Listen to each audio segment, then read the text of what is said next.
You want to go ahead and kind of talk about what is this not working project and those that are involved? Yeah, so my name is D.W. Gibson. Do you want me to look in the camera or look at you? Sorry. It doesn't matter. You can look at me. That's fine. So my name is D.W. Gibson, and this is MJ. I'll let him speak for himself, but I'll mention the folks that aren't here with us so I can talk about them too. The Not Working Project started from a meeting that I had with a friend in New York who's a book editor. And he had worked on the last edition of Studs Terkel's book, Working, which came out in 1972, which was a tremendous book. It's an oral history, people talking about what they do all day and how they feel about what they do. And my friend Colin, he had an idea to do a book called Not Working that would chronicle this recession in a very human way, get people to tell the story of when they were laid off. And use that as sort of a fulcrum to look at the big picture of sort of the state of the country in terms of the economy. So that was the initial idea, and when Colin gave me that assignment, started talking about it, thinking about it, it seemed really natural that if we were going to be going across the country, talking to people about this, using a voice recorder, that there's no reason not to bring a camera and to try to do a documentary project along with it. And so that's where it's grown to. And MJ and I have worked on a few film projects together, and it seemed like a natural project for us to work on together. And I'll let him talk more to it. But I should mention the two folks that aren't here that have been helpful along the way. Mallory Avedon, who's a really great playwright, who's basically based in Seattle, although kind of in New York too. She heard that we were making the trip, asked if she could come along to help out and to do research for a play that she might write in the future. It's a fictionalization of the conversations we're having. So she's been a really important part of the team. She's taking a little hiatus now. She'll meet back up with us in a few cities. And then Tasha Garcia just joined up with us in Omaha and helped us out in Omaha. She's my wife, and she's been very good to have her with her because I was missing her. And she's been helping us here in Kansas City as well. So we've been four at various stages, and I think MJ and I are the ones that are in it for the long haul. And you can talk about your background and maybe more about the film, I guess. Sure. Yeah, I'm MJ Sieber, and I'm kind of located out of Seattle. I do a lot of work in theater there and help run a theater company, and we've worked on a number of film projects together. Yeah, when Mr. Gibson brought this up to me and brought up the idea of filming it and making a documentary, it was very exciting. Is a difficult word to use given the subject matter, but it was exciting. My personal experience with unemployment is mammoth. I make most of my living as a theater actor. And so I'm always unemployed in one way or another, and I'm always getting laid off in one way or another. So it was interesting to me to want to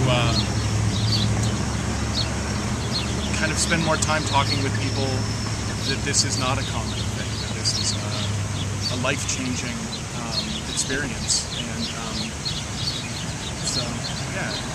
And thus far it has been quite a life-changing experience for me to travel to parts of the country I've never been before, and to talk with people that I don't think I ever would have spoken with previously. And I think he touched on something that's sort of the key part of this experience, as we're discovering. You sort of hesitated with the word exciting, and there's a weird tension where we feel like we have a task to do, a job to do, and that is find people who've become unemployed and to talk to them and get them to open up. And there's a sense of satisfaction when you do that, when you find someone who's been affected in a major way and they have a story to tell and they tell it to you. But that excitement is mitigated by the fact that their story is very often very troubling and is hard to hear and has sad parts and disturbing parts and frustrating parts. So that's a weird thing to reconcile for us.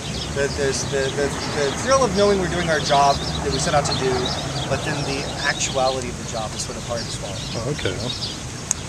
And you talked about this is going to be made into a book and a film itself. And what are the kind of goals with the book and the film? What do you want to do more? Is it kind of an extension of what you're doing now? You just want to show the faces, or? Yeah, I think so much of the coverage for the economic, most of the press coverage you see for the economic conditions is big picture related, helicopter related. What's this mean for America in terms of unemployment rate? And we get stats about jobs, and and companies' finances on a quarterly basis. The goal of this project is to put a human face on the recession, the conditions. I guess I steer away from the word recession because I've talked to a few economists who've used other words, including the D word, depression. So I think it might be more serious than we're giving it credit for being. But so we want to put that human face on the conditions, and I keep telling everyone we talk to that it's an oral history, and that all we're really trying to do is facilitate one big conversation. And the goals for the book and the film are to be released next year. The book is by the publisher is slated for this time next year, summer 2012. Okay. I think we definitely feel like next year is going to be very relevant because it's an election year. And this project is apolitical. There's no politics involved, but certainly the issue of unemployment is going to be a major issue for the election. So we'd like this to be a part of that discussion. Okay. We'd like whatever the people we talk to say to be included in next year's discourse about the economy. So that's why it's a goal to make sure the book is out next summer when we're knee-deep in the primary season. And it just makes sense to work toward making sure that the film is out at the same time and can be communicative in its own way. You know, some people's stories aren't necessarily cinematic. They're engaging, but in a more subtle way, in a more internal way, and that's appropriate for the book. And then we meet people that have really, in one way or another, very cinematic stories, and they'll be very important to have them in the film. Okay. I can remember a couple of your follow-up questions, and maybe I can just speak to those. Sure, go ahead. Sure. You asked about any system for following up with folks. We don't have a system. We certainly have everyone's contact information, and it's this funny thing that keeps happening over and over again, where we realize that a lot of the people we talk to don't have any kind of conclusion to their story, and they say, I'm going to find out in September if I keep this temporary job I have. I'm going to find out in October if I get the job I've applied for. So there's definitely a sense that we're going to need to go back and follow up with everyone. So that will be a task. And then I remember, you had mentioned a question about getting people to open up. It's definitely a task to get people to open up, and everyone has their own personality and their own approach to the conversation. Some people open up immediately, and some people sort of open up over the course of a few conversations, a few exchanges, and so that varies from person to person. And then some people have told us point blank that they aren't willing to open up, and it's too raw, that they're not willing to go there. So we don't take it for granted the fact that we're asking people to sit down and remember a really bad experience. And we're very grateful for everyone that's willing to do that. Okay. What are some things about Kansas City that you have found as your time here? I mean, so you said today you haven't really talked to some people, or you have, or were you? Any comments about Kansas City?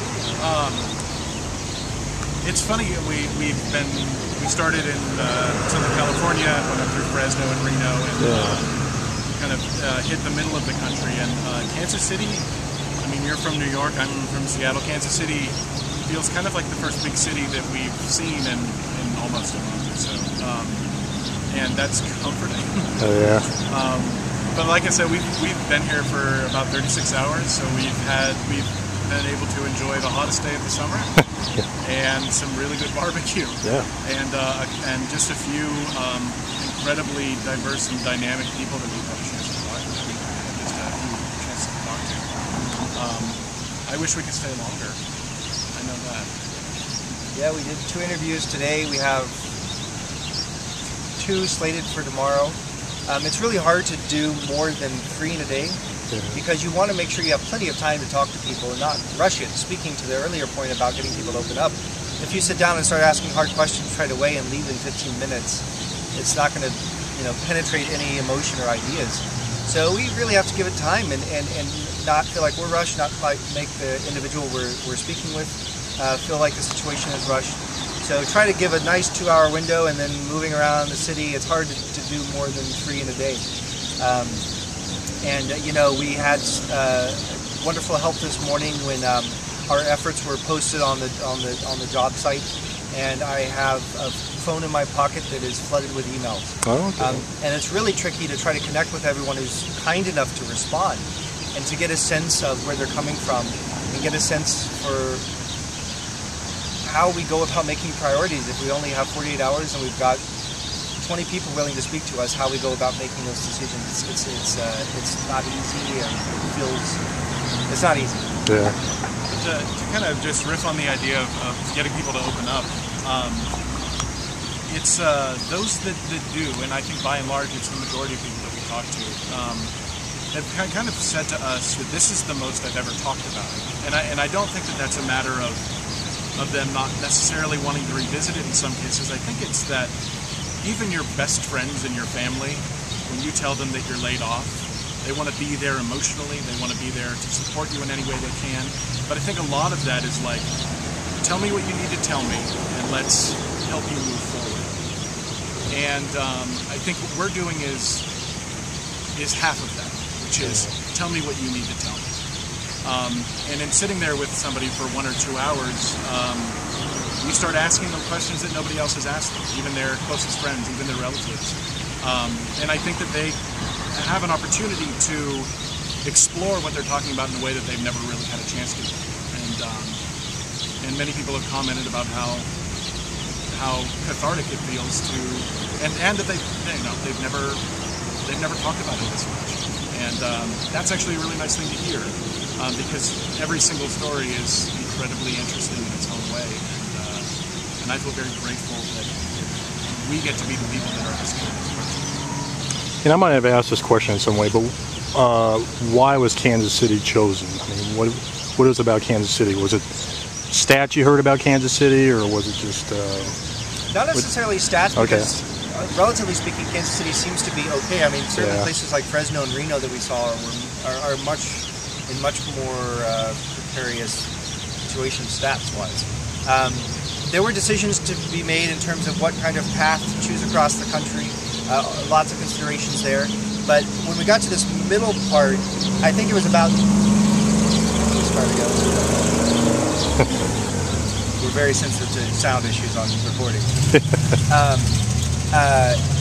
It was about wanting to make sure we captured a few of the cities in the middle of the country that really are emblematic of the middle of the country. And I think in their own ways, Omaha and Kansas City are very important to whatever psyche is in this part of the country.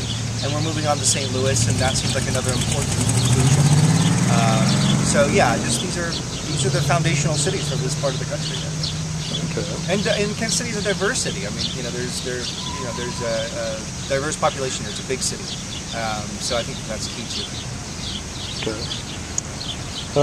Is there anything else you kind of would like to talk about with this project itself, or?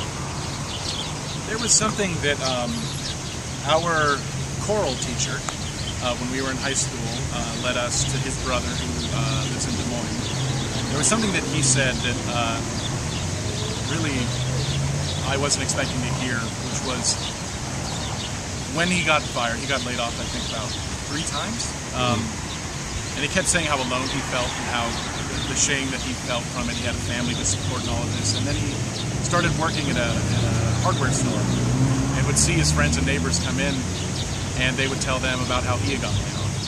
And he suddenly started realizing that this tiny little boat that he thought he was in by himself is actually kind of a huge ark filled with people from all different ranges financially and economically all over the country that are in the exact same boat. And he said, in a very strange way, it felt very comforting for him to know that he was not battling alone. And that's what got me. Yeah, I think that is a major goal of this project, to just communicate that fact, to let everyone really not only understand it intellectually, but see it. See the names of the other people in the boat, see their professions, see their situations, and like I said, facilitate one big conversation. Okay, great. Well, thank you. I appreciate your time, and good luck in the rest of going across, and safe travels then. Thanks a lot. Thank you.